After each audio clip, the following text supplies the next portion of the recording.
What's up, everybody? It's Brian Jester, co-founder here at Occupy Fantasy, and we're back with another UFC DFS video, this time Fight Island 2 for Saturday's slate, Figueiredo and Benavidez, and we're going to give you some UFC DFS picks and lineup advice for both FanDuel and DraftKings using our tools at OccupyFantasy.com. This video is going to be about 10 to 12 minutes long, and we're going to look at fights that we should target, fights we should avoid, lineup strategies for all contest types, and general advice to get you in the green for Saturday's slate. Before we get started, a couple of housekeeping notes. We are going live on Twitch at 3:30 p.m. Eastern on Saturday to answer your questions live for this UFC DFS slate. Twitch.tv/OccupyFantasy. That link is in the description below. Go ahead and follow us there. Be sure to join our Discord channel, and you can do that by subscribing to us on Twitch. Instructions on how to join the Discord are also in the description below. If you like this video, go ahead and subscribe. That way you get access to all of our latest videos. Click that subscribe button below. Give us a thumbs up if you like the video. And then, as always, comment below if you have questions about the slate. And again, we want to know who you think is going to be the highest scoring DraftKings fighter on the entire slate. So comment below. Let us know your opinions. So let's go over to the Occupy model, OccupyFantasy.com, our tool that ranks every single fighter on the slate. OccupyFantasy.com can be accessed through the Occupy model menu link here. And remember, it's sorted by OF index. That is our proprietary metric that ranks every fighter on over 50 different metrics. And as we say every video, the way I look at it, really it's a probability that the fighter will win times the probability that a fighter, when he or she wins, will be in the optimal lineup, a top 6 score. So it's an upside plus probability of winning metric. Proprietary, and a lot goes into it. And again, you can check that out, OccupyFantasy.com, links in the description below. So this particular slate, very interesting. Complete 180 from Wednesday's slate. If you didn't play that slate or you didn't watch this video, complete 180. The first thing is the knockout percent chance for the 12 fights on this slate, much lower. If we look at Wednesday's slate, we had fighters nearing 50% knockout chances in a couple fights in the first round. On this slate, the highest knockout chance for round 1 is 21%. That is way low. That's the lowest we've seen since we've been doing these videos, since we've had the MMA Occupy model up. Generally, we get fighters in that 30 to 35% range, and normally we get a handful. 21%. So that's going to impact some strategy for this slate. The other thing is the unknowns, as always, on some of these smaller UFC slates during this pandemic. We get a lot of unknown fighters. Not as many as Wednesday's slate, which is great for us.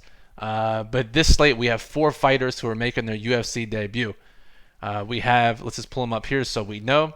We have Carlos Felipe, who is 8-0, hasn't fought in 3 years, faced a ban for a banned substance.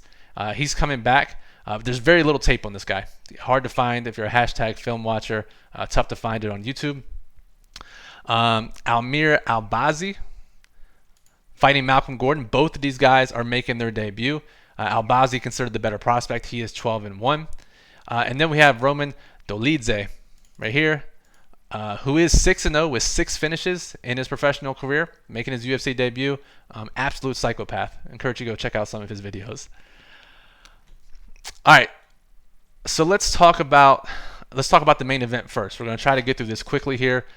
Figueiredo, Benavidez. This is a rematch. They fought previously, and Fig got the best of him, round 2 KO in their last matchup.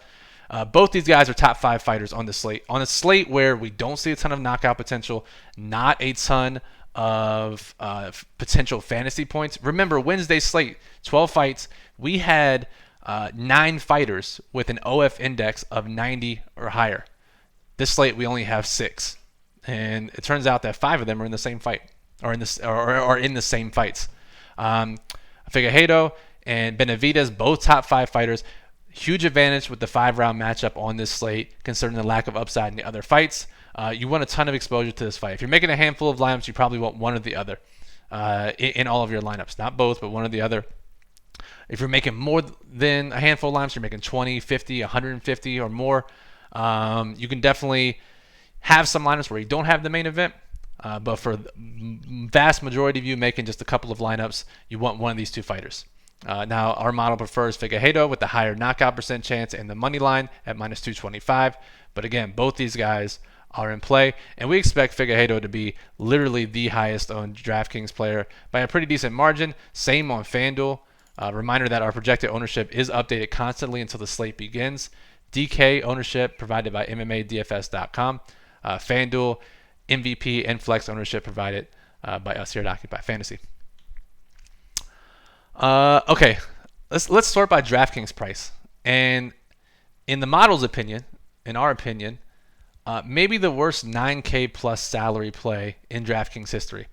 And it doesn't look like the field recognizes that, at least not right away. With a 31% DraftKings ownership, 37% on FanDuel, Joe Duffy is minus 335, the biggest favorite on the slate.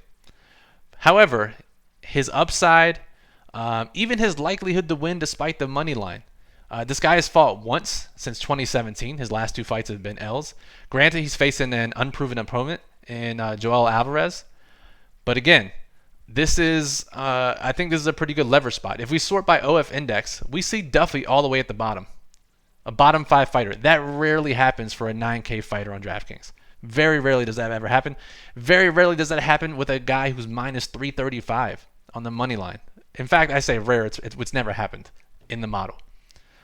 So we have to think about why this is the case. DraftKings pricing and FanDuel to some extent isn't based on upside. It's based on likelihood to win, probability to win. UFC DFS is the exact same as League of Legends DFS in that sense, where they price players and fighters based on likelihood to win, not upside. I can't believe it. I guess it's 2020 comparing UFC DFS and League of Legends DFS, but here we are. So again, Duffy is the highest price fighter because he's the most likely to win on the entire slate. But his upside does not match it. And with his price, it's going to take a knockout and even a late round, an end of round knockout. That way he accumulates all the points in the round beforehand to hit value. His DK history, his opponent, everything looks bad for Duffy here. And we are gladly seeing him be rostered in more than 30% of DraftKings and FanDuel lineups. A couple other fights that rank in the top half of the model. We have Grant Dawson and Nad Narimani, 3 and 4. This is going to be a wrestling matchup more than likely. Dawson's going to try to get him on the ground. Narimani also as well has some takedowns. And what you have to think about here, it's rare. We see Narimani at just 7K on DraftKings, $12 on FanDuel, plus 195 underdog. Again, we're not saying he's definitely going to win. But we have to think about in MMA DFS, and I think a lot of people, especially those who grind tape or those who watch MMA regularly, they don't think about can this guy. They think about how can this guy win, as opposed to let's rewind that. Most people think can this guy win, yes or no, and then most people end up falling on the no range, and then they've locked themselves out of playing a fighter. Instead, think about if this fighter does win, how does he do it, and what does that mean for lineups? That's the number one thing you have to think about in MMA DFS. And if Narimani wins at his ownership, at his price, with his potential upside, he will likely be a top 6 scorer on the slate. So again, don't go crazy on Narimani. You don't have to go crazy on this fight. Normally, if we see a fight in the top half of the model or in the top 5th of the model where both fighters rank very highly in the same fight, we say try to get a ton of exposure to that fight.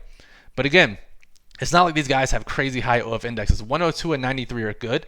They're not must-haves. So it's not like you have to get someone from this fight. But again, we like both sides. And we especially think Narimani and the betting markets agree with us. 20-cent move in Narimani's favor since lines open. He opened at plus 215. He's down to plus 195. And I think actually money line moves will be pretty important as we lead up to the slate to give us more information. And to give us some more edges, because again, there's not a ton of upside on the slate according to knockout potential and according to historical DraftKings scoring and FanDuel scoring. So definitely be sure to check back to the model periodically, check into the Twitch stream, and of course check in with Discord if you're a member there. Okay, another one that ranks highly in the model is Montel Jackson, Brett Johns.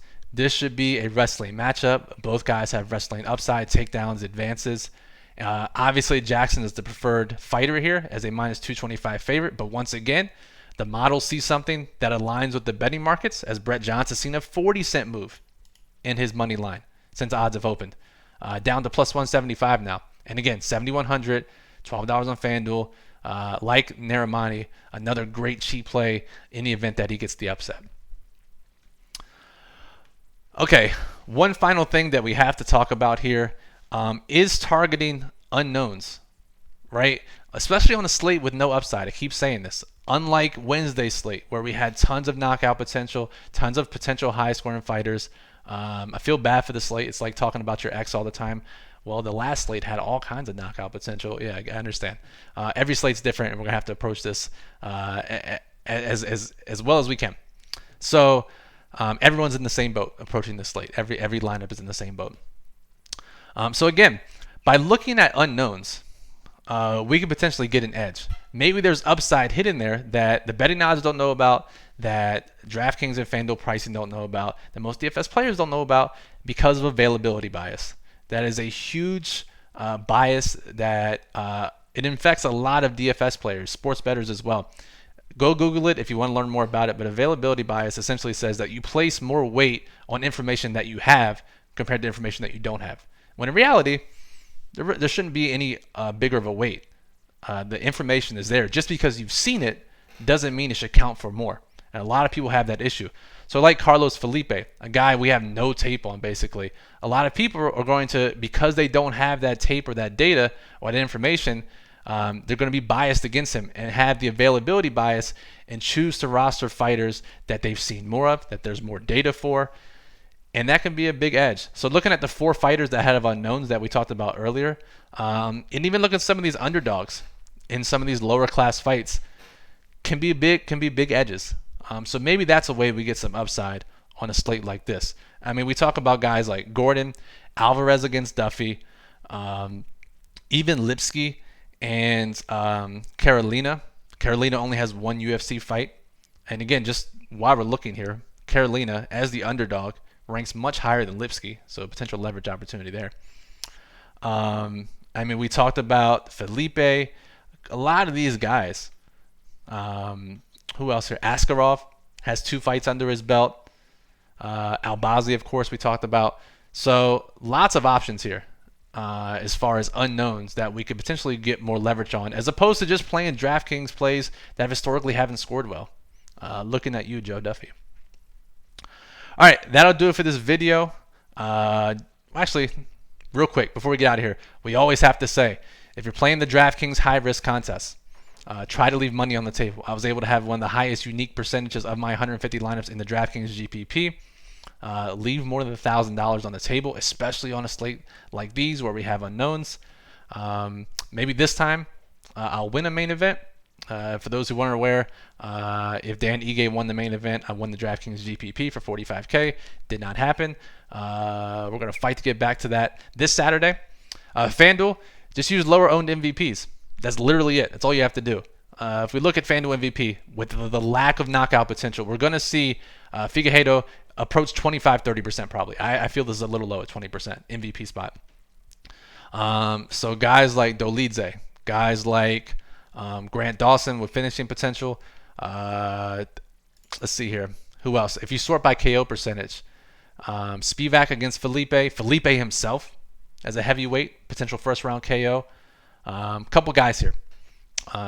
Really the biggest leverage is not using the highest owned fighter, even though they've been optimal in the last few FanDuel slates. All right, that'll do it for this video. Again, Twitch, 3:30 p.m. Eastern on Saturday, twitch.tv/Occupy Fantasy. Join us live for Q&A on UFC DFS. And join our Discord by subscribing to us on Twitch. Instructions to join the Discord are in the description below. And be sure to check back to the Occupy model, as it will constantly be updated until the slate locks at 5 p.m. Eastern on Saturday. Okay, I'm Brian Jester at Brian Jester FF on Twitter, from Occupy Fantasy at Occupy Fantasy on Twitter. We appreciate you listening. Good luck, and we'll talk to you soon.